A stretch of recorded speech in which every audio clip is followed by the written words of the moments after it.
Hello everyone and welcome to SplitSecond. My name is Sequeira and I'll be taking you through today's match.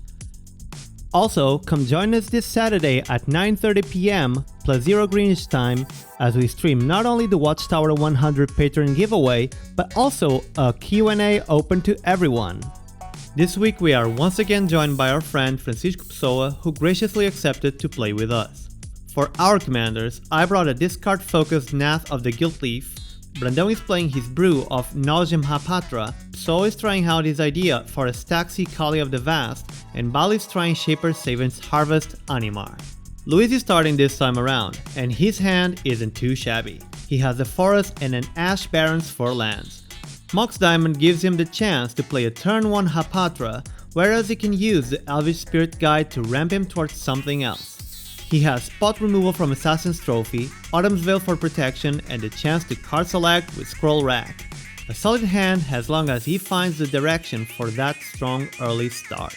Pessoa's hand brings 3 lands covering his colors: Snow Swamp, Mountain, and a City of Brass.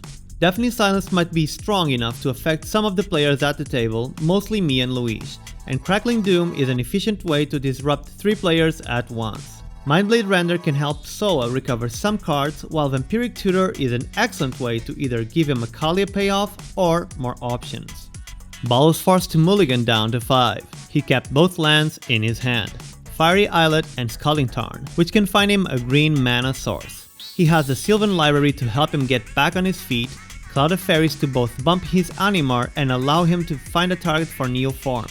He sent Reclamation Sage and Siren Storm Tamer to the bottom of his library. Finally, I mulliganed twice but got a decent hand depending on Luís' start. Verdant Catacombs and Forests cover my lands, while Birds of Paradise can ramp me up a bit. Cunning Leathermancer and Words of Waste can disrupt everyone else, while Garruk's Harbinger gives me some card selection. I sent Tendershoot Dryad to the bottom of my library. It's time to roll the tapes. Luís starts the way that everyone feared he might. He plays a basic forest and then casts a Mox Diamond, discarding Ash Barrens. This allows him to cast Hapatra on turn 1 to prey upon any mana dork. He passes. Pessoa goes ahead and plays a Snow Swamp, passing. Similarly, Baal plays a land, Scalding Tarn, for turn and passes to me. Since no one presented Luís with a better sacrifice for Hapatra than me, I just play a Verdant Catacombs and skip on casting the Birds of Paradise, passing instead. Luís gets to his turn, casting Scroll Rack. He skips combat and misses a land drop, moving to his end step. Pessoa casts a Vampiric Tutor and I respond by cracking my fetch for a Bayou.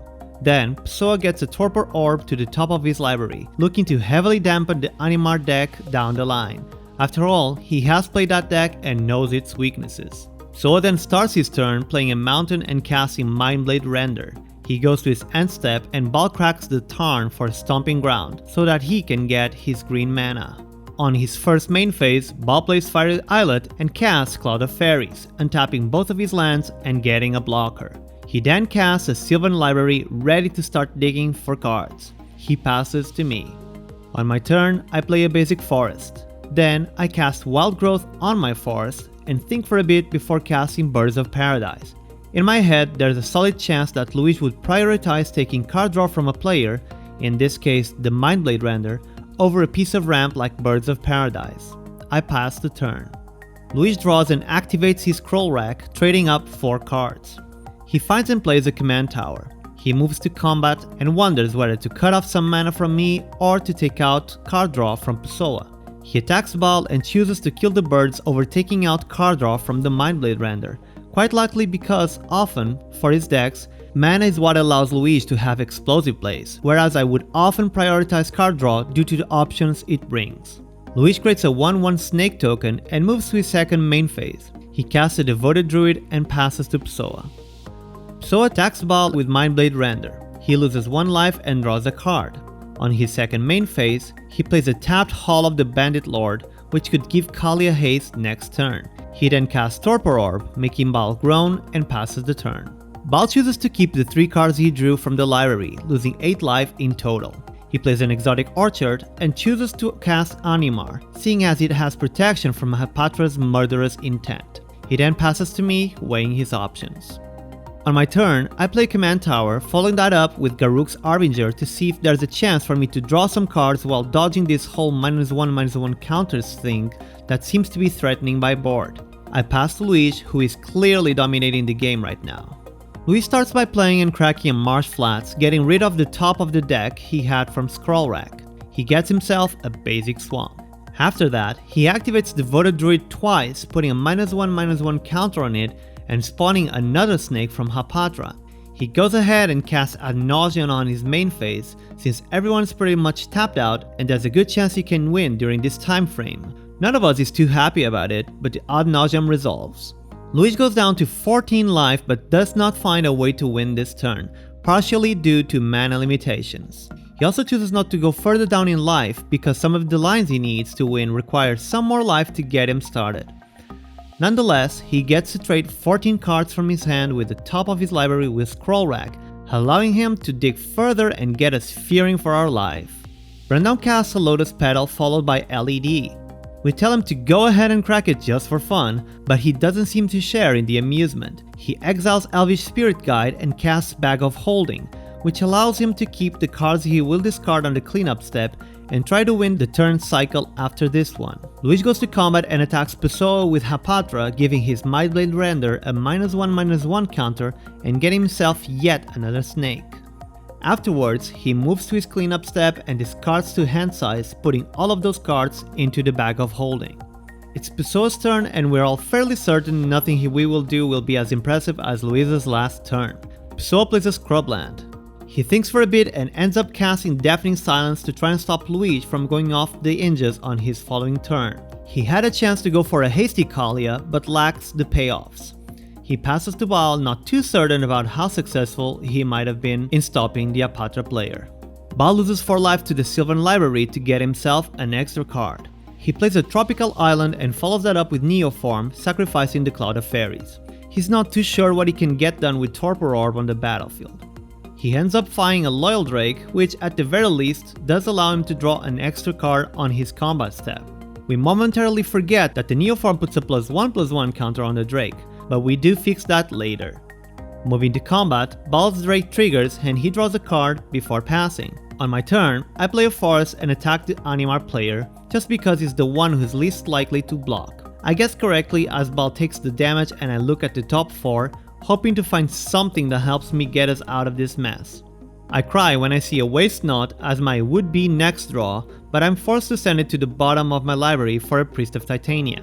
Still, because Luís is threatening to discard a bunch of cards next turn, I cast Nath to try and bank on that possibility before going to my end step. Luís takes this opportunity to cast a Force of Vigor, exiling a Wicker Bow Elder and targeting the obviously annoying Deafening Silence and Baal's Sylvan Library. In response, Baal casts a Deflecting Swat. We have a long discussion about what he should target from Luís's board, seeing as he needs to take care of the Torpor Orb in order to be able to play his deck. Once the voting is tallied, Torpor Orb and Scroll Rack are no longer on the table, the latter to cut Luís from filtering a ton of cards should we have forced him to activate the Bag of Holding by targeting it. We are now on Luís's turn number 5. He casts Pattern of Rebirth and he is forced to put it onto his Devoted Druid since otherwise he wouldn't have the means to trigger it. He puts a -1/-1 counter on the Druid, killing it, and searches his library for a Razageth. Oh boy. However, things are relatively tight as Luís already cast his non-creature spell for turn and, although he's not aware of this, Pessoa has a Crackling Doom lying in wait for his next turn. Luís sacrifices a snake and pays 2 life to fetch for a Gaia's Cradle. He floats 5 green mana and activates the LED to generate 3 black mana. Luís discards 5 cards and I get 5 Elf Warrior tokens from Nath. All discarded cards go into the Bag of Holding. Luís activates Razageth again, this time to find himself a Yawgmoth and cast it. Luís sacrifices 1 last snake and gets a Blood Artist, and is able to start killing our creatures, dig into his library thanks to the combination of Hapatra, Yawgmoth and the Blood Artist, and after getting some life, go back to considering Razageth. He starts by taking out Pessoa's Mindblade Render. How this works is, he sacrifices a snake token to put a -1/-1 counter on the creature. This triggers Hapatra, which gives him an additional snake. It also triggers Blood Artist, pinging Pessoa due to him having the Deafening Silence on the board. Whenever one of our creatures dies along with a snake, Luís goes 1 life positive. He killed the render first. Then, Luís moves to my tokens one by one. Eventually, Luís found a Putrid Himp, which he casts with Command Tower. Interestingly enough, Putrid Himp allows Luís to discard cards from his hand, which triggers my Nath and creates a token. What this means is that Luís can now use me as a part of his combo by discarding cards he draws from Yawgmoth into the Imp, creating 1/1 Elf Warriors that he then kills with Yawgmoth counters. He does this enough times to kill Pessoa. There goes our guest. It should be noted that we never realized that Nath's trigger is a May, and I've played him for years now. Nonetheless, Luís guaranteed us post-game that there were other ways for him to win this turn. Once Pessoa is dead, Luís is able to cast Earthcraft, use the Sacrificing of Creatures cycle to generate mana, and also cast Nest of Scarabs, which gives him an additional insect token for each -1/-1 counter he puts on a creature. He kills Baal while cycling through his library thanks to my board, and wins with stylish points when he casts a Finale of Devastation for 20, reviving his Devoted Druid and completely overrunning me. What a crazy turn of events. Thank you for joining us through today's match, everyone. Luís' Hapatra completely dominated this board. We'd like to start the credits by thanking our current patrons, and especially Izanagi, Stefan, TJ Rapp, Mike Purr, Ajimo, and Iglegal, our stack breakers. If you want to support us, you can do so by liking this video, subscribing, or by becoming a patron yourself.